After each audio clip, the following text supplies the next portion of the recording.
Welcome to Stories of Satisfaction. The notification came at 2:47 p.m., right in the middle of the most important board meeting of James Whitmore's career. $12 billion sat on the table, a merger that would cement his legacy as one of the most powerful men in American finance. But James wasn't thinking about money. He hadn't truly thought about money since the night a drunk driver crossed the median and took everything that mattered. His wife, Caroline, gone in an instant. His daughter, Emma, 2 years old, spine severed at T4, left paralyzed from the chest down. That was 18 months ago. Emma was 3.5 now. A bright, beautiful girl trapped in a body that wouldn't cooperate, cared for by rotating nannies who treated her like a diagnosis instead of a child. James had fired 4 of them in 6 months, so he'd installed hidden cameras. His security team called him paranoid. James called it being a father. The new maid had started 3 days ago. Favor, a young black woman from Nigeria with an accent like music and references that checked out almost too perfectly. She hummed while she worked. She rearranged furniture without asking. She spoke to Emma in a low, gentle voice that unsettled him. James didn't trust her. He didn't trust anyone anymore. Which is why, when his phone buzzed with a motion alert from the kitchen camera, his heart seized before his brain could catch up. He glanced at the screen under the table, expecting something mundane. Instead, he saw chaos. The kitchen floor was covered in pots. Caroline's Le Creuset collection, the copper-bottomed set she'd shipped from Paris, scattered across white tile like debris from an explosion. And there, in the middle of the destruction, was Emma, not in her wheelchair. On the floor, her tiny hands gripping 2 wooden spoons like drumsticks, banging against the pots with wild, uncoordinated joy. And Favor? Favor was lying face down on the tile beside her. Not moving, not cleaning, just lying there, chin propped in her hands, watching Emma with a smile the camera captured in perfect, damning clarity. James's chair crashed backward. Every head turned toward him. "Mr. Whitmore? Is everything? I have to go." He was already moving. The image of his daughter on the floor burned into his mind like a brand. In his head, he was composing the termination speech. Negligence, endangerment, gross misconduct. The drive from Manhattan to Connecticut usually took 90 minutes. James made it in 53. He kept checking the feed. Emma was still banging. Favor was still lying there. And Emma's $47,000 custom wheelchair sat, pushed into the corner like garbage. How dare she, he thought. How dare she put my daughter on the cold floor like some animal? But something kept nagging at him. Something he couldn't silence. Emma's face. In 18 months, James had seen his daughter smile exactly 3 times. 3 tiny glimpses of the joyful baby she'd been before the accident. On that camera feed, Emma wasn't just smiling. She was beaming. James pushed the thought away. What mattered was safety, control, protocol. He burst through the front door. The sound hit him immediately, clanging, banging, and something else. Laughter. Emma was laughing, full-bodied, breathless, hysterical laughter from somewhere that hadn't been touched since before the accident. James rounded the corner into the kitchen. And then he saw them. Pots everywhere. Wooden spoons scattered like fallen soldiers. Emma sitting in the chaos, her face flushed and absolutely radiant. And Favor, lying on her stomach on the cold tile, looking up at Emma like she was the most magnificent thing in the world. What is going on here? Emma's laughter cut off instantly. Her smile collapsed into something small and frightened. The wooden spoons fell from her hands. Favor didn't flinch. She simply turned her head, met James's eyes with calm defiance, and said, "She was playing drums, Mr. Whitmore. Would you like to hear her song? Get up." James's voice trembled. "I didn't hire you to lie on my floor. Those pots cost more than your annual salary." "I know," Favor said, still unmoved. "Emma thinks the copper ones sound the best." "Daddy," the small voice cut through his rage. James looked down at his daughter. Emma was crying, silent tears streaming down her cheeks, her body curled in on itself. She looked terrified. Of him. "I'm sorry, Daddy," Emma whispered. "Please don't be mad." James felt something crack inside his chest, something that had been frozen solid for 18 months. He looked at his daughter, at the pots scattered like fallen stars, at the woman who had somehow seen what no one else had. And he realized that what he'd witnessed on that camera wasn't chaos. It was joy. Joy he hadn't recognized because he'd forgotten what it looked like. But what James discovered next would shatter everything he believed about protection, about love, and about what it truly means to be present. Because Favor wasn't just a maid. and the lesson she was about to teach him would bring a billionaire to his knees. Stay with me. The real story is just beginning. 3 weeks before the kitchen incident, James Whitmore stood in the doorway of his daughter's nursery and felt absolutely nothing. That was the problem. The room was perfect. $200,000 worth of custom furniture, hand-painted murals of butterflies and gardens, a climate control system that maintained exactly 68 degrees year-round. Everything money could buy to make a paralyzed 3-year-old comfortable. And it felt like a tomb. Emma sat in her wheelchair by the window, staring at the rain streaking down the glass. She didn't turn when he entered, didn't acknowledge him at all, just sat there, small and still, like a doll someone had forgotten to put away. Emma? Sweetheart. Nothing. Not even a flicker. James checked his watch. He had a call with Tokyo in 12 minutes. A board presentation to finalize. A empire to run. Daddy has to go to work, he said to the back of her head. Bethany will be here soon. She'll take good care of you. Emma's fingers twitched against the armrest of her wheelchair. That was all. James left. He didn't see the single tear that slid down his daughter's cheek as his footsteps faded down the hallway. The Whitmore estate sprawled across 17 acres of Connecticut coastline, a monument to success built on the bones of grief. Caroline had designed every inch of it, the open floor plan that made the house feel like it was breathing, the floor-to-ceiling windows that flooded every room with natural light, the kitchen with its copper pots and marble countertops where she'd taught herself to cook French cuisine from YouTube videos, laughing at her own failures. Now the house was silent. The windows felt like walls. The kitchen hadn't been used for anything except reheating takeout since the funeral, and the wheelchair sat in the corner of the nursery like a chrome and titanium accusation. James had spent $47,000 on that chair, custom designed by the same engineers who built mobility equipment for Paralympic athletes. Adjustable everything, pressure mapping cushions that prevented bed sores, a control system Emma could operate with minimal hand movement. She hated it. He'd seen it in her eyes the first time they'd strapped her in, that flash of something that looked almost like betrayal, like he'd built her a prison and expected her to be grateful. But what else could he do? She couldn't walk. She couldn't stand. She couldn't do any of the things other 3-year-olds did without thinking. The chair was necessary. The chair was safety. The chair was all he knew how to give her. The nannies came and went like seasons. Bethany lasted 6 weeks before James caught her scrolling Instagram while Emma sat alone in the corner. Michelle made it 3 months before she started calling Emma the poor little thing within earshot. Diana was the worst. She'd looked at Emma with such overwhelming pity that James had fired her on the spot, unable to articulate why that soft, sympathetic gaze made him want to put his fist through a wall. They all did the same things. Fed her on schedule, changed her on schedule, put her in the wheelchair on schedule, followed the routines the occupational therapist had outlined, the physical therapy exercises the specialists had prescribed. Not one of them made Emma smile. Not one of them tried.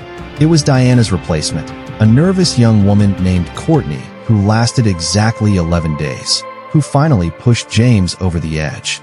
He'd come home early, some meeting canceled, and found Emma alone in the living room. Not in her wheelchair. On the floor, lying on her back, staring at the ceiling. What happened? James had demanded, his heart slamming against his ribs. Did she fall? Did you drop her? Courtney had gone pale. No, sir, she asked to get down. She said she wanted to look at the ceiling fan. I thought. You thought? She's paralyzed. She can't protect herself if something happens. What if there was a fire? What if? She just wanted to see the fan, sir. She said it looks like a flower from down there. James had fired her that night. But later, alone in his study with a glass of scotch burning in his hand, he pulled up the security footage and watched Emma on the floor. She'd been there for 23 minutes before he came home. And for 23 minutes, she'd watched that ceiling fan spin with something on her face that James barely recognized. Peace. She'd looked peaceful. He'd deleted the footage and poured another drink and told himself he was doing the right thing. Safety first. Protection first. That's what fathers did. The cameras were his idea. Hidden ones. The kind that looked like smoke detectors and wall clocks. Invisible to anyone who didn't know they were there. He'd had his security team install them throughout the house, with live feeds that went directly to his phone. Sir, this is extensive, his head of security had said, reviewing the setup. You'll have coverage of every room except the bathrooms. Are you sure? I'm sure. It's just, the nannies might feel surveilled. It could affect. I don't care how they feel. I care about my daughter. The security chief had nodded slowly. Of course, sir. James had watched the feeds obsessively for the first week. Every time his phone buzzed with a motion alert, his stomach dropped. Every time he saw Emma in that wheelchair, alone, staring at nothing, something inside him cracked a little more. But he kept watching, because watching was the only way he knew how to love her anymore. The agency sent Favor on a Tuesday. James almost rejected her application on site. She was young, mid-20s, maybe, with an accent that marked her as foreign and a resume that seemed too good to be true. Bachelor's degree in early childhood development, 3 years of experience with special needs children, references from families whose names even James recognized. She's overqualified, he told the agency coordinator. Why would someone with these credentials want to be a maid? She specifically requested a position with a child, sir. Said she missed working with little ones. And she was very clear that she's comfortable with disabilities. Her younger brother uses a wheelchair.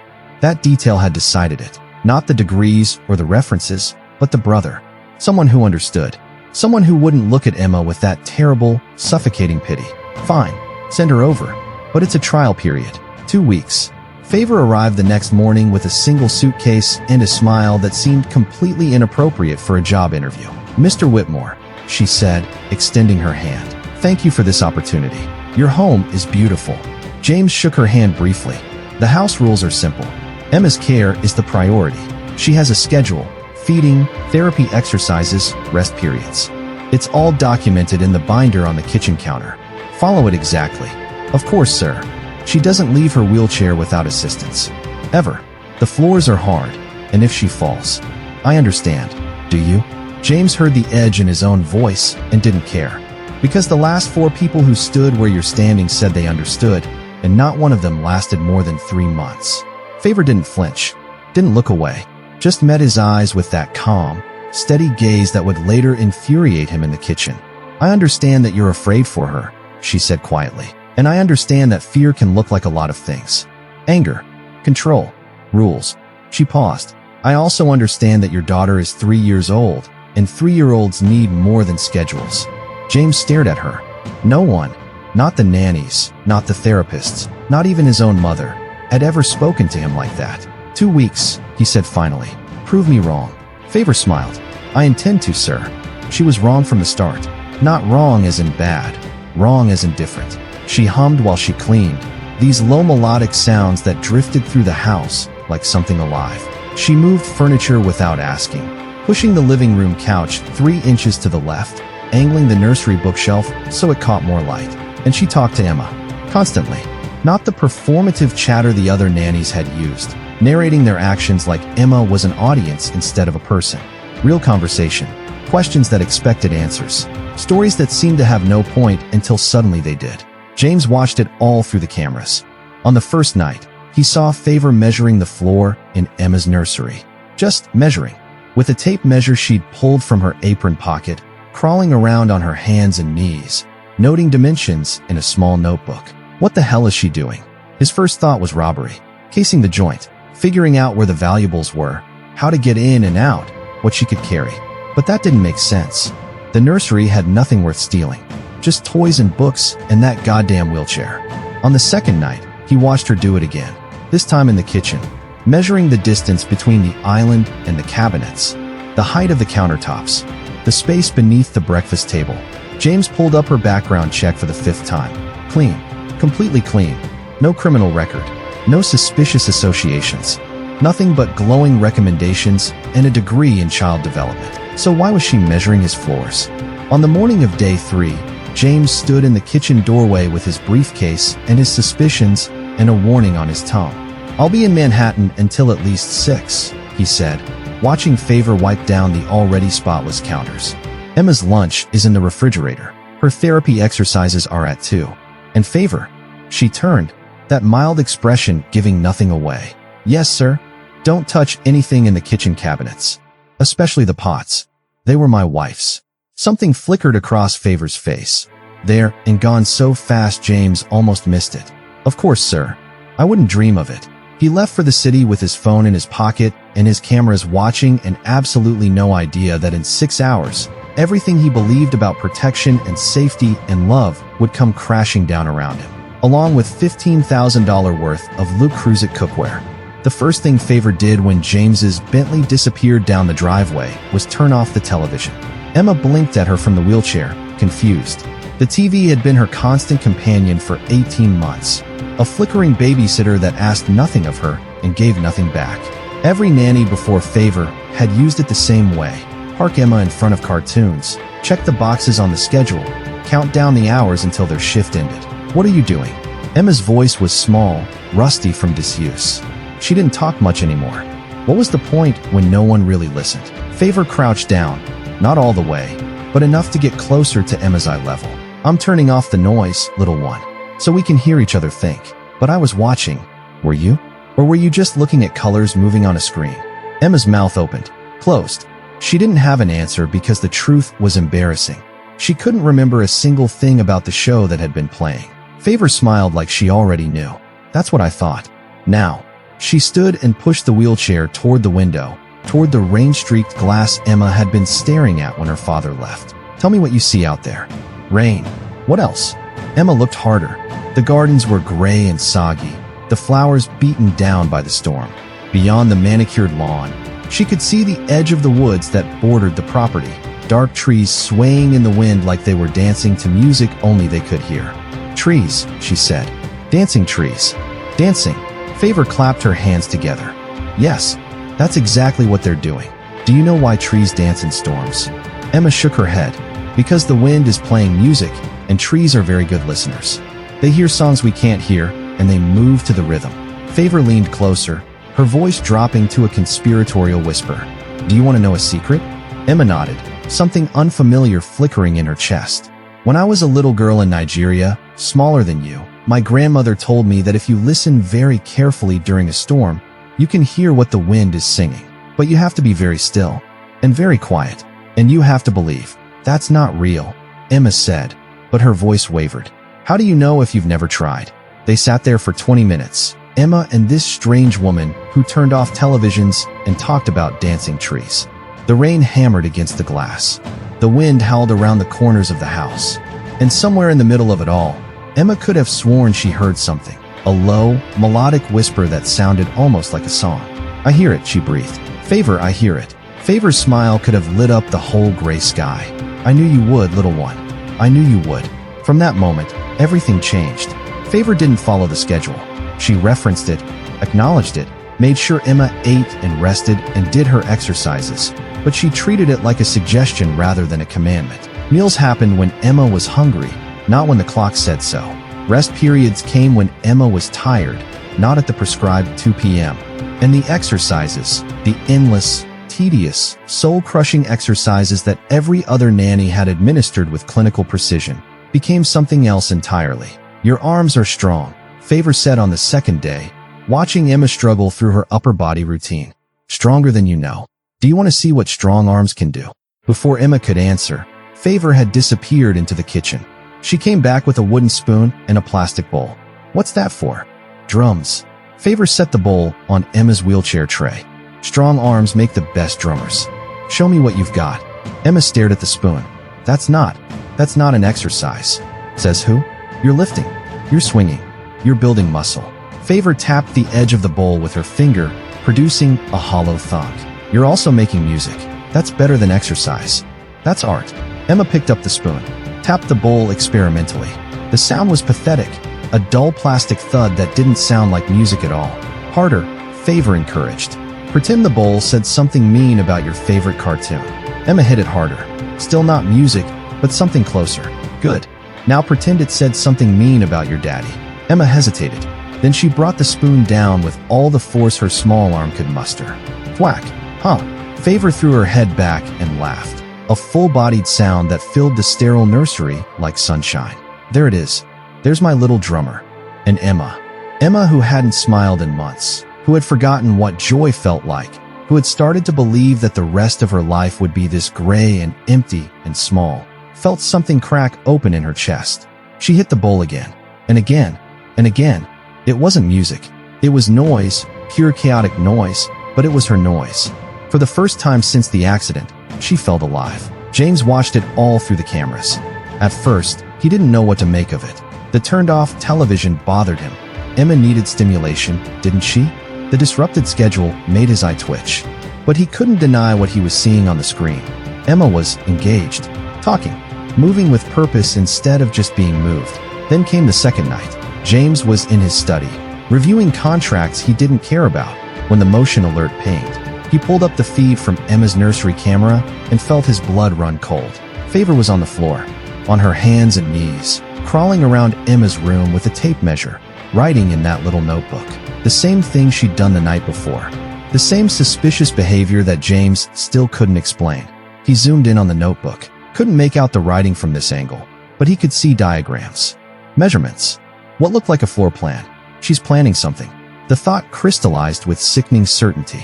She was too good to be true. The perfect resume, the perfect references, the perfect way she'd wormed into his daughter's trust in just 2 days. It was all a setup, a long con. She was mapping the house, learning the routines, figuring out when James would be gone longest. He should fire her tonight, should call security, have her escorted off the property, report her to the agency. But something stopped him. Emma's face. The way she'd laughed during that ridiculous drum session with the plastic bowl. The way she'd looked at Favor like she was something magical instead of just another in an endless parade of caregivers. If he fired Favor and he was wrong, if there was some innocent explanation for the measuring, Emma would never forgive him. She'd retreat even further into that silent gray world where he couldn't reach her. 2 more days, James decided. I'll watch for 2 more days. If she does anything suspicious, anything at all, she's gone. He pulled up the feed from the kitchen camera next. Favor was there now, moving quietly so as not to wake Emma. She opened the cabinet, the one James had specifically told her not to touch, and stood there for a long moment, looking at Caroline's pots. James's hand moved toward his phone, ready to call security, ready to end this. But Favor didn't take anything, didn't even touch the gleaming copper surfaces. She just looked at them with an expression James couldn't read from the camera angle. Sad, thoughtful, calculating. Then she closed the cabinet and walked away. James let out a breath he didn't know he'd been holding. Not tonight. Whatever she was planning, it wasn't tonight. He'd catch her eventually. He always did. The morning of day 3 arrived gray and heavy with the promise of more rain. James stood in the kitchen with his briefcase and his suspicions, watching Favor prepare Emma's breakfast like nothing was wrong. The merger meeting is today, he said, keeping his voice casual. I'll be in Manhattan until at least 6. Possibly later. Yes, sir. You mentioned that. Emma's lunch is in the refrigerator. Therapy at 2. Rest period at 4 o'clock. I know the schedule, Mr. Whitmore.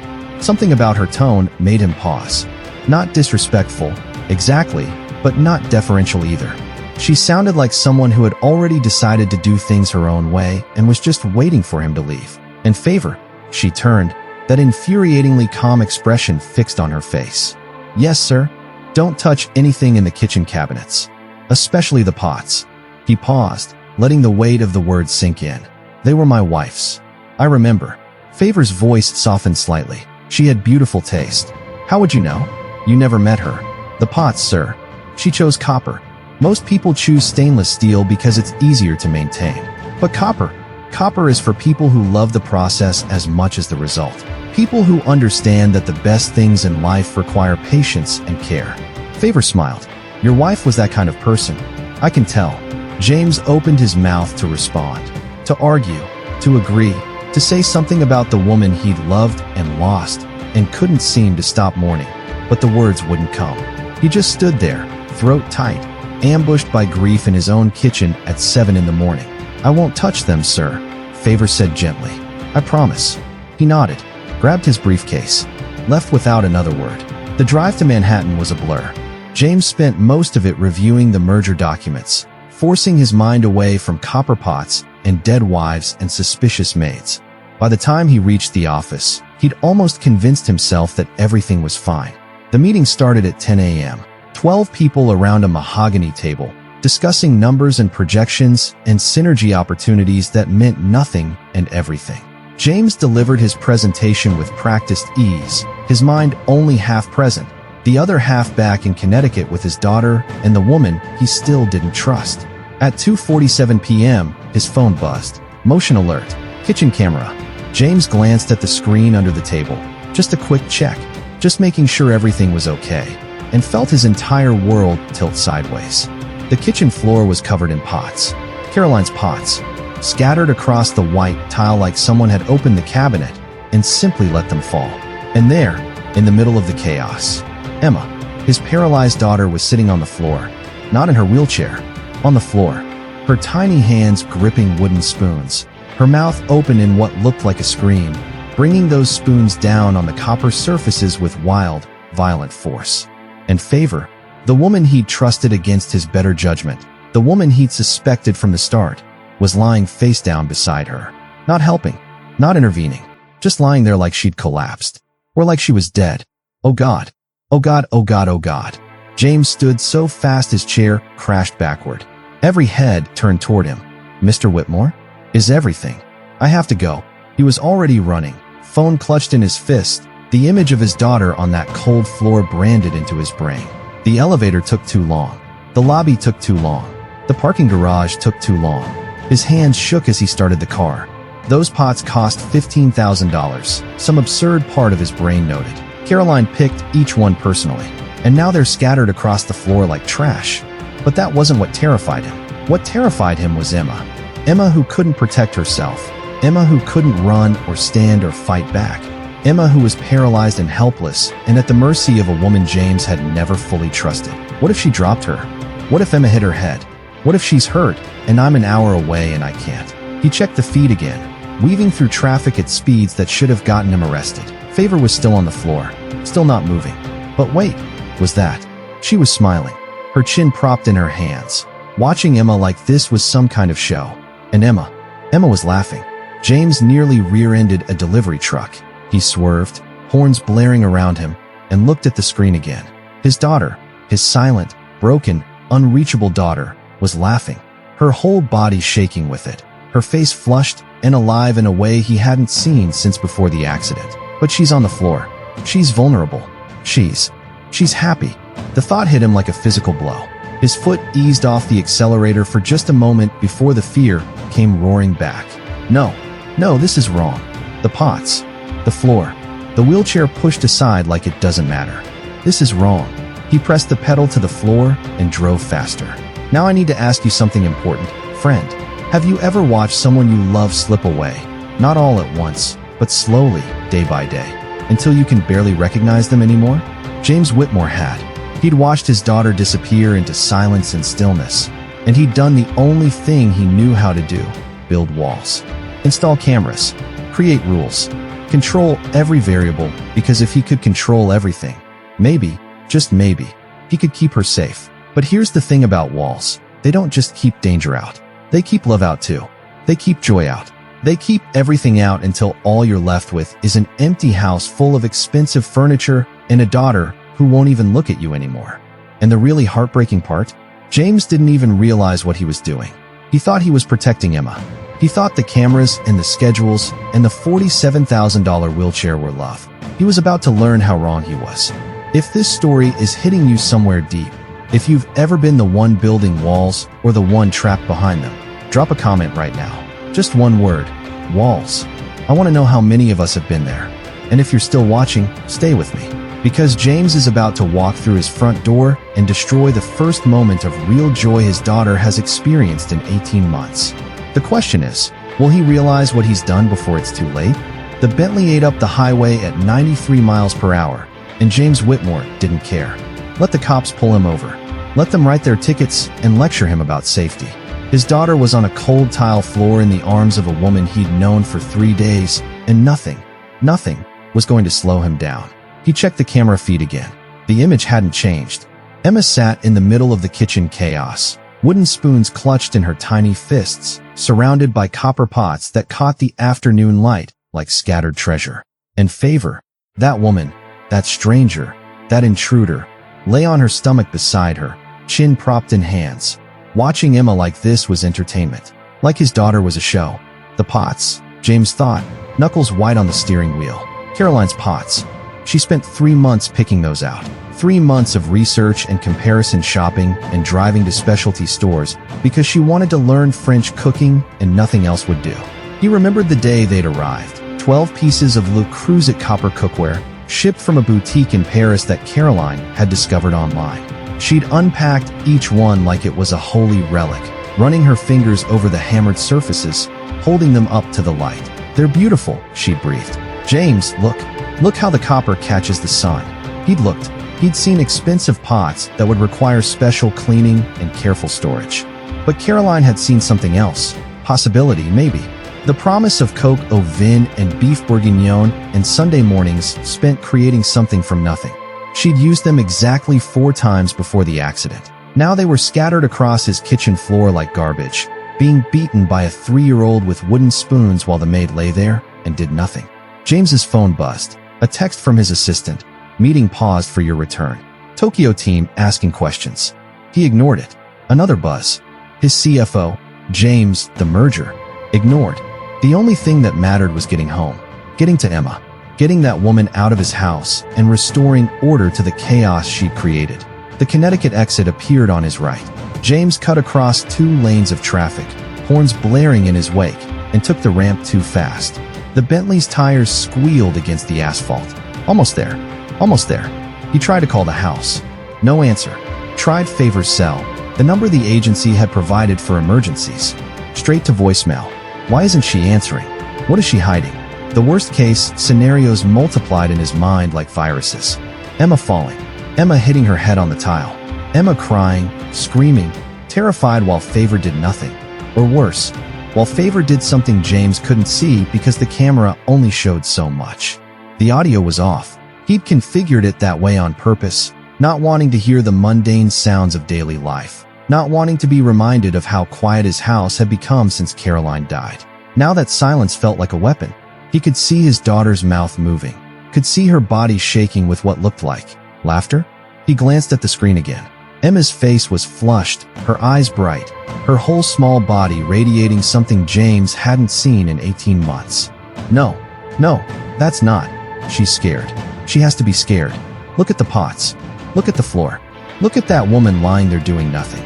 But even as he thought it, doubt crept in like cold water through cracks in a dam. What if she wasn't scared?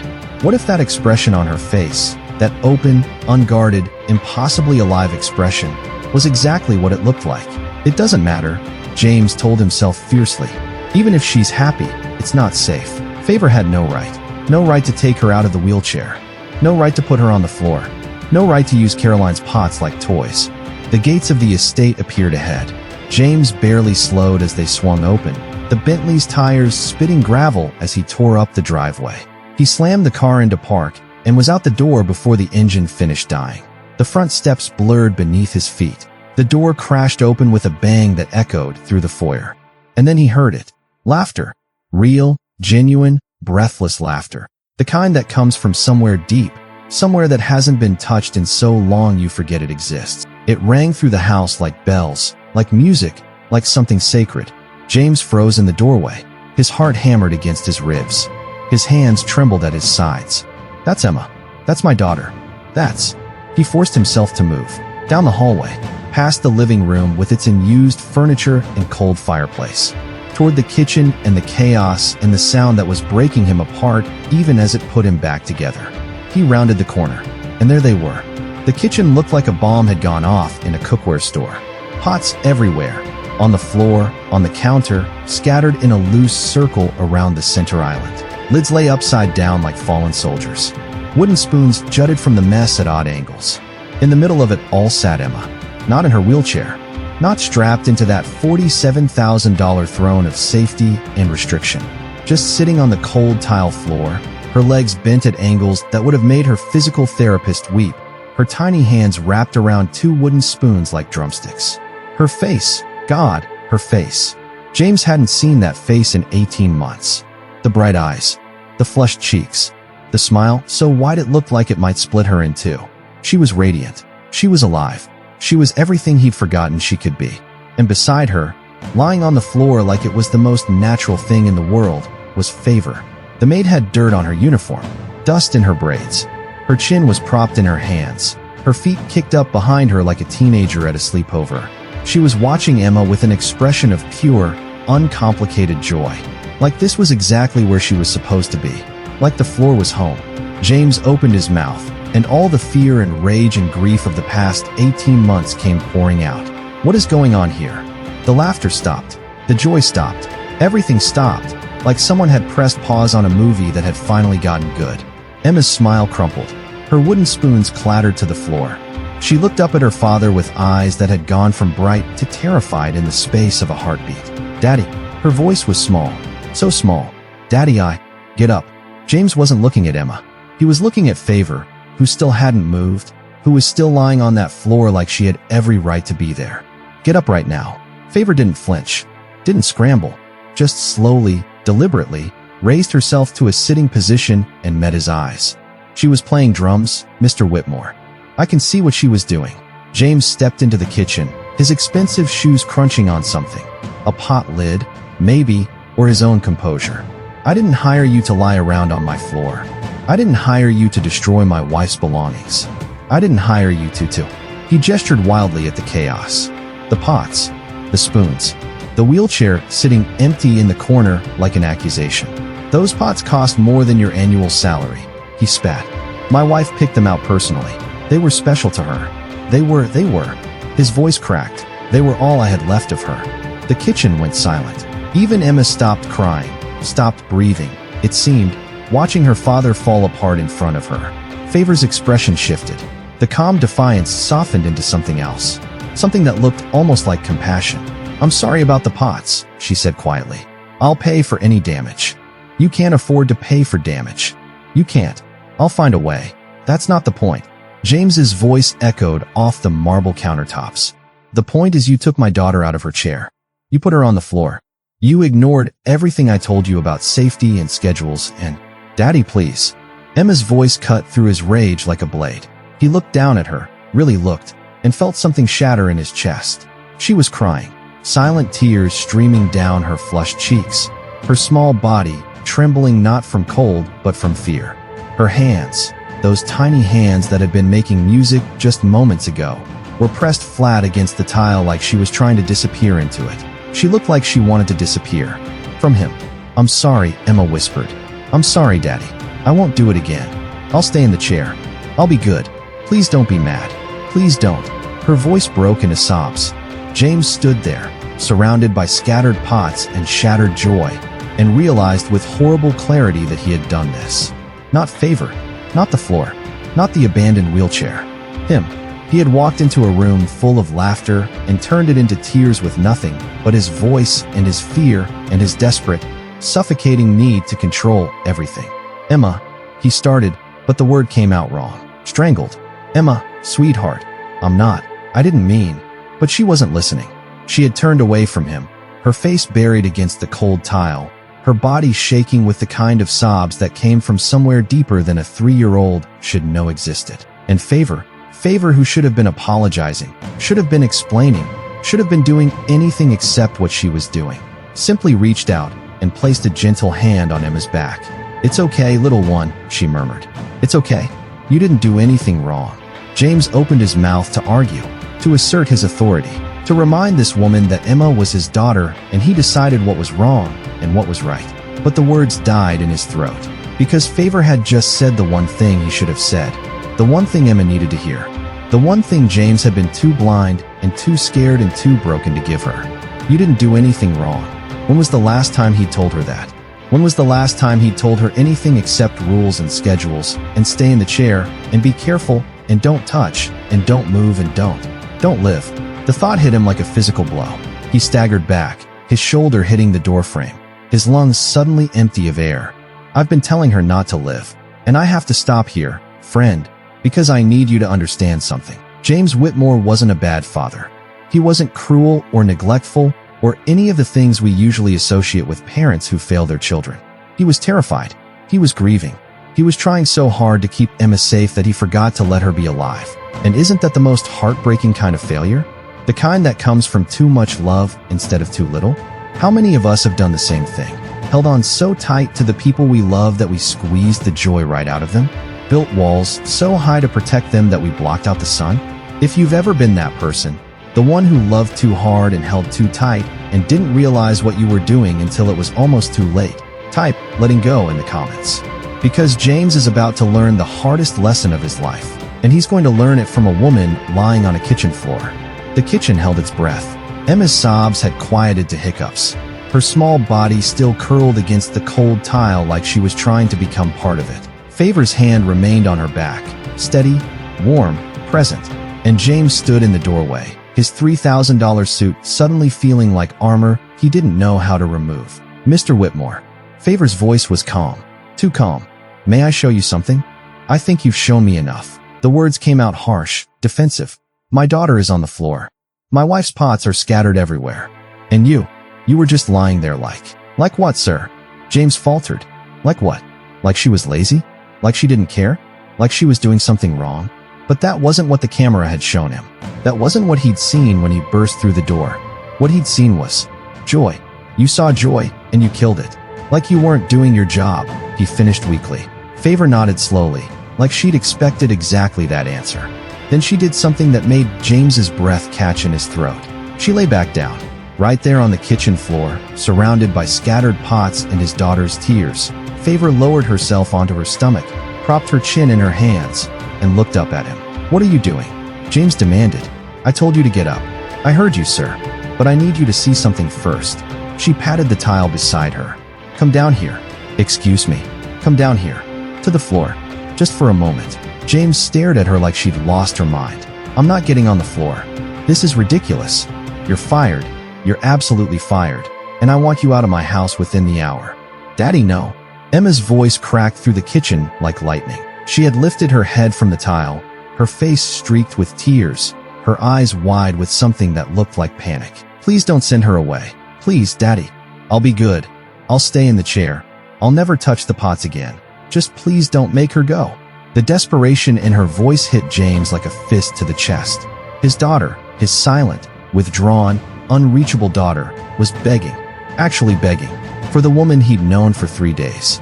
When was the last time Emma had begged him for anything? When was the last time she'd wanted anything badly enough to ask? "Emma." He took a step toward her, then stopped. She was still on the floor. He was still standing. And the distance between them, 6 feet of empty air, suddenly felt like an ocean. "Mr. Whitmore." Favor's voice was gentle now, all the defiance gone. "I know you're angry. I know I broke your rules. But before you fire me, will you please just come down here? Just for 30 seconds. That's all I'm asking." "Why?" "Because your daughter lives down here, and you've never visited." The words landed like stones in still water, sending ripples through everything James thought he knew. "That's absurd," he said, but his voice had lost its edge. "I see Emma every day. I check on her constantly. I have cameras. You watch her, sir. That's not the same as seeing her." Favor gestured at the kitchen around them. "Look at this room. What do you see?" James looked. Marble countertops, stainless steel appliances, custom cabinetry that reached all the way to the 12-foot ceiling. Everything designed for adults. Everything built at adult height. "I see a kitchen.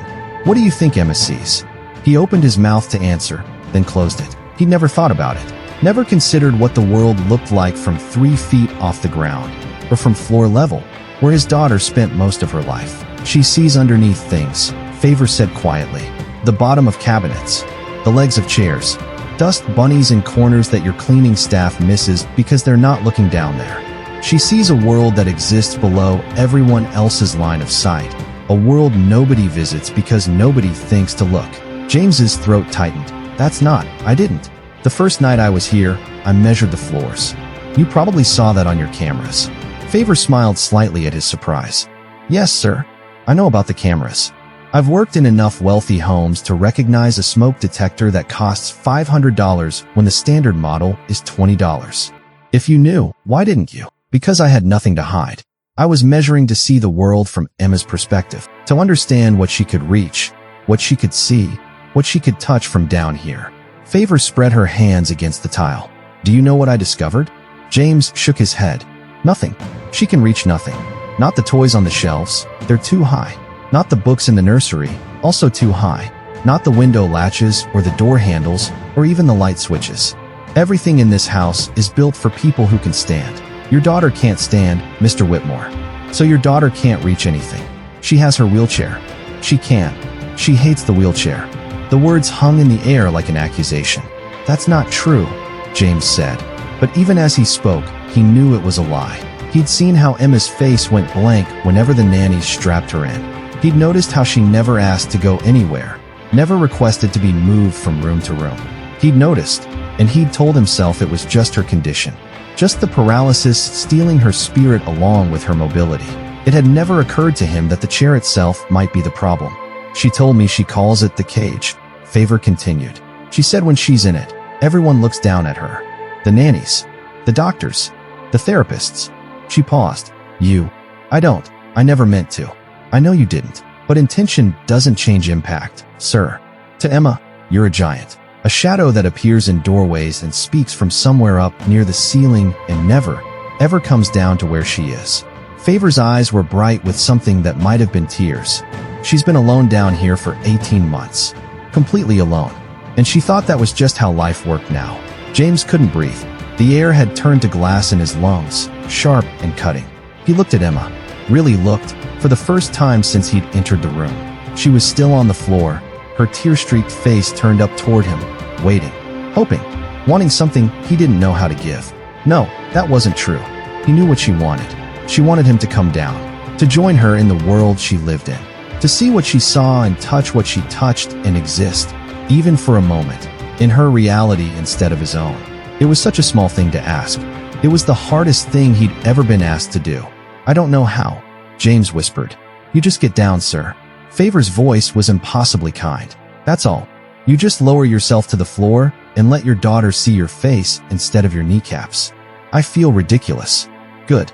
Ridiculous is human. Emma needs to see you be human. James looked at the floor, at the scattered pots that represented everything he'd lost, at the tile that was probably cold and definitely hard, and absolutely beneath the dignity of a man who commanded billions. Then he looked at his daughter. Emma was watching him with an expression he barely recognized, hope and fear and longing all tangled together in her small face. She wanted him to come down. She was terrified he wouldn't. When did my daughter become afraid of me?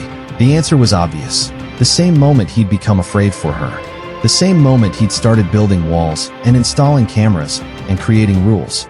The same moment he'd decided that safety mattered more than joy and protection mattered more than presence.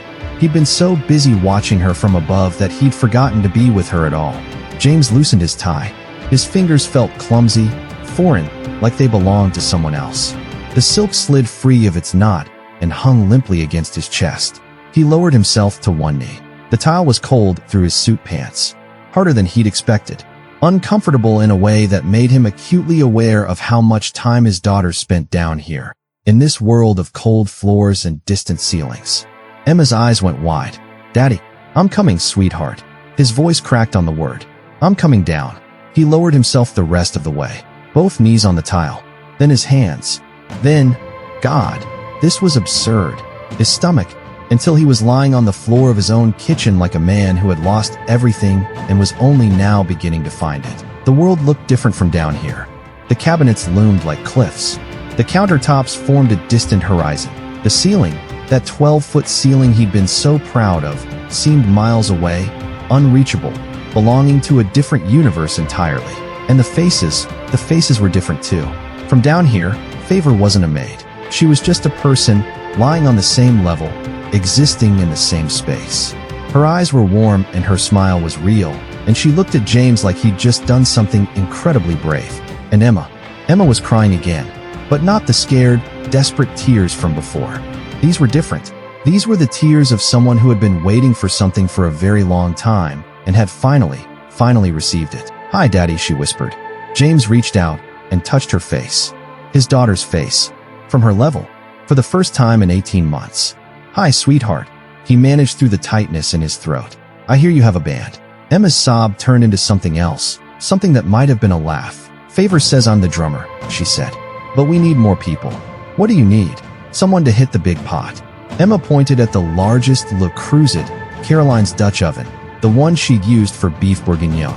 It makes the best sound. James looked at the pot, at his wife's legacy, scattered across the floor like toys, at everything he'd been protecting so fiercely that he'd forgotten why it mattered in the first place.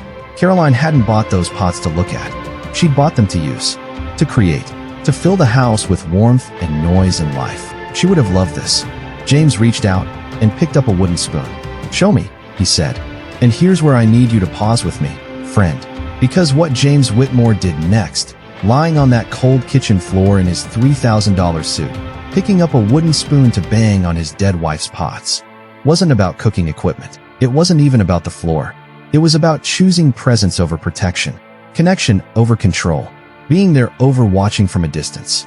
How many of us have made the opposite choice? How many of us have stood in doorways and watched through cameras and told ourselves we were being good parents, good partners, good people, while the ones we love sat alone in a world we never bothered to visit? If this moment is hitting you somewhere deep, don't just sit there. Type, "I'm coming down" in the comments. Make it a promise to your kids, your partner, your parents, yourself. Because the view from the floor might be uncomfortable, but it's where love actually lives. The first tap was pathetic. James brought the wooden spoon down against the copper surface of Caroline's Dutch oven, and the sound that emerged was thin, tentative, the sound of a man who had forgotten how to play. Emma watched him with wide eyes, waiting. "That's not how you do it, Daddy." "No." She shook her head solemnly, tears still drying on her cheeks. "You have to hit it like you mean it, like you're mad at it, but good mad, not scary mad."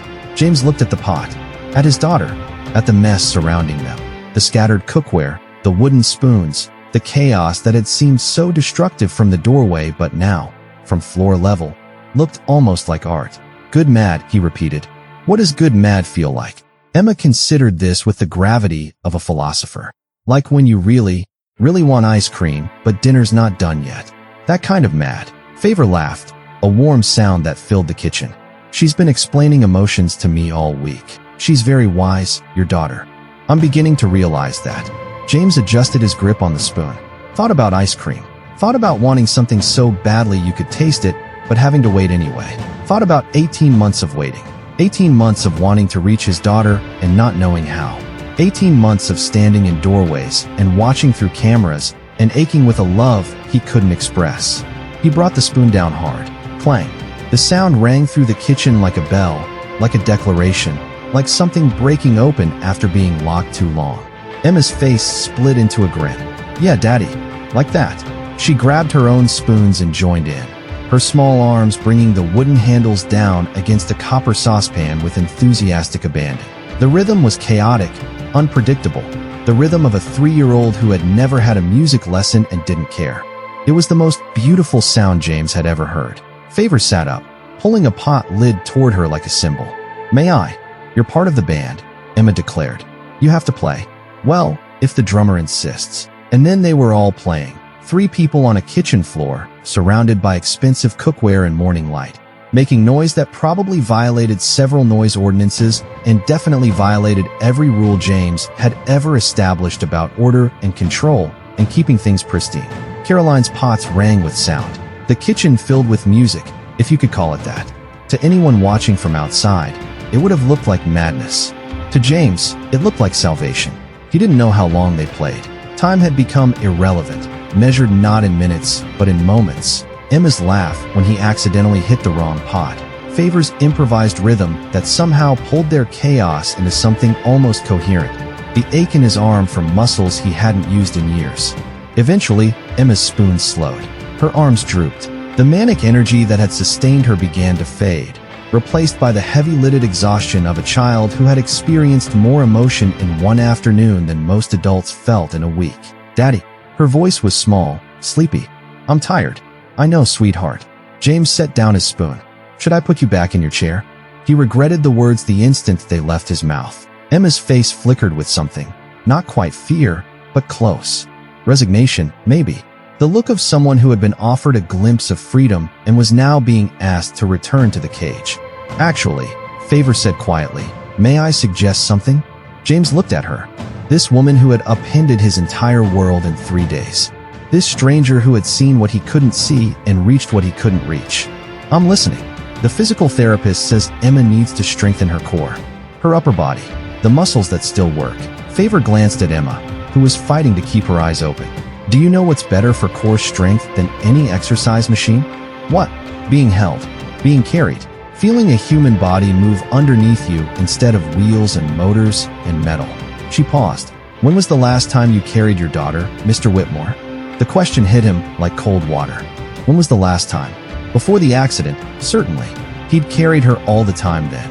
On his shoulders through the park, against his chest when she fell asleep in the car, in his arms when she reached up and said, "Up, Daddy, up," in that imperious toddler voice. But after the wheelchair and the diagnosis and the endless parade of specialists, he couldn't remember.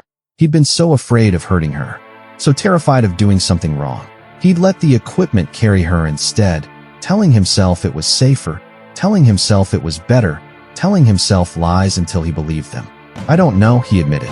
"I don't know when I last carried her." Favor nodded like she'd expected that answer. "Then maybe today is a good day to start again." James looked at his daughter. She was barely awake now, her small body limp against the cold tile, her breathing slow and even. She looked so fragile, so breakable, so absolutely precious. He reached out. His hands trembled as they slid beneath her, one arm under her knees, one behind her back, supporting the spine that no longer supported itself. She was lighter than he remembered, smaller. Had she always been this small? "Daddy." Emma's eyes fluttered open. "I've got you, sweetheart. I'm going to carry you to bed. But the chair, forget the chair." The words came out fierce, almost angry. "You don't need the chair right now. You have me." Emma's arms came up, slowly, weakly, but with purpose, and wrapped around his neck. Her head settled against his shoulder, finding the spot where it had always fit, the spot that had been empty for 18 months.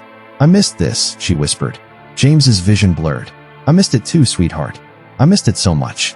He stood slowly, carefully, hyper-aware of every movement, every shift in weight, every muscle in his body that was responsible for keeping her safe. Emma clung to him like he was the only solid thing in a spinning world.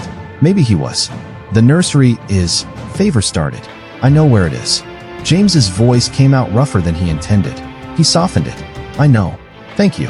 He carried Emma out of the kitchen, past the living room, down the hallway that suddenly seemed too long and too quiet. The house felt different now, still too big, still too empty, but not quite as cold. The nursery door was open. James carried his daughter through it and paused. The wheelchair sat in the corner, that $47,000 monument to everything he'd gotten wrong. It gleamed under the afternoon light, all chrome and padding and good intentions that had somehow become a prison. "Daddy." Emma's voice was muffled against his shoulder. "I don't want to go in the chair." "You're not going in the chair. Promise." James looked at the wheelchair, at everything it represented, his fear, his control, his desperate need to manage what couldn't be managed. "I promise," he said. "Not right now. Right now, you're staying with me." He sat down in the rocking chair by the window. Caroline's rocking chair, the one she'd used during midnight feedings, the one that still smelled faintly of her perfume. Emma settled against his chest, her small body warm and real and alive. "Will you stay?" she asked.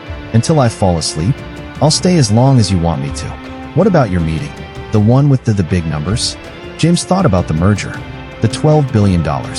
The Tokyo team waiting for his return, the board members probably wondering if he'd lost his mind. "The meeting can wait," he said. "This is more important." Emma was quiet for a moment. Then, "Daddy." "Yes, sweetheart. I don't think Favor should be fired." A laugh escaped him, surprised, genuine. No, I don't think she should be either. She sees me." Emma's voice was getting slower, heavier with approaching sleep. "She gets on the floor and she sees me. Nobody else does that." They all looked down. "I looked down too, didn't I?" "Yeah." No accusation in the word, just truth. "But you came down today. That's different, is it?" Favor says the first step is the hardest. She says once you get down, it's easier to stay down. Emma yawned. "She's really smart, Daddy. Even if she talks funny. Her accent. Yeah, but I like it. It sounds like music." James held his daughter closer. "Get some sleep, sweetheart. I'll be here when you wake up. Promise." "I promise." Within minutes, her breathing evened out. Her grip on his shirt loosened. She slept the way children sleep, completely, trustingly, with absolute faith that the arms holding her would not let go. James sat in the rocking chair and watched the light change outside the window. He thought about Caroline, about the pots she'd loved, about the life they'd planned together before everything shattered. He thought about the cameras he'd installed, the walls he'd built, the distance he'd created between himself and the only person he had left. He thought about Favor, lying on the kitchen floor because that's where his daughter lived. "I became the floor," Such a simple concept. Such a profound act of love. Footsteps in the hallway. Favor appeared in the doorway, her uniform still dusty, her braids still escaping their arrangement. She looked at James, at the rocking chair, at the sleeping child, at the wheelchair sitting abandoned in the corner, and smiled. She's out. Like a light. Favor nodded. I'll start cleaning the kitchen. Unless you'd like me to leave. No. The word came out quickly. No, please don't leave. James swallowed. I'm sorry. For what I said. For how I acted. You didn't deserve that. You were scared, Mr. Whitmore. Scared people say things they don't mean. That's not an excuse. No. But it is an explanation. Favor leaned against the doorframe. May I tell you something? Something my grandmother used to say? Please. She said that the tallest trees fall the hardest because they've forgotten what it feels like to bend. They grow so high, so proud, so focused on reaching the sky that they forget their roots are in the dirt. Favor's eyes were soft. You're a tall tree, sir. But today you bent. Today you remembered where you came from. James looked down at Emma's sleeping face. At the daughter he'd almost lost. Not to the accident, but to his own fear. What if I stand back up tomorrow? He asked quietly. What if I forget again? Then you come back down. As many times as it takes. Favor smiled. The floor isn't going anywhere, Mr. Whitmore. And neither am I. If you'll still have me. You're not fired, James said. You were never really fired. I know. She pushed off from the doorframe. I'll be in the kitchen. Take as long as you need. She disappeared down the hallway, humming that same melody she always hummed. The one that sounded like music, like hope, like something James had forgotten existed. He held his daughter and rocked and watched the light fade into evening. Tomorrow there would be decisions to make, apologies to issue, a merger to salvage or abandon, a life to rebuild from the floor up. But right now, in this moment, there was only this, a father and his daughter, together in a rocking chair, finally occupying the same world. And so, dear friend, we come to the end. But not really, because for James and Emma, this was just the beginning. The wheelchair didn't disappear. Emma still needed it for mobility, for independence, for navigating a world built for people who could walk. But it stopped being a cage the day her father learned to get on the floor. Favor stayed. Of course she did. She became more than a maid. She became family. The way some people do when they see the broken places in us and love us anyway. And James? The billionaire who installed cameras because he didn't know how to be present? He canceled the merger, restructured his company, started working from home 3 days a week. His board thought he'd lost his mind. He'd never been more sane in his life. Here's the thing about getting down to someone's level. It changes you. You can't see the world from the floor and then pretend you didn't. You can't watch your daughter's face light up when you join her in her world and then go back to watching from doorways. Some doors, once opened, can never be closed again. So here's my question for you. Who in your life is living on the floor?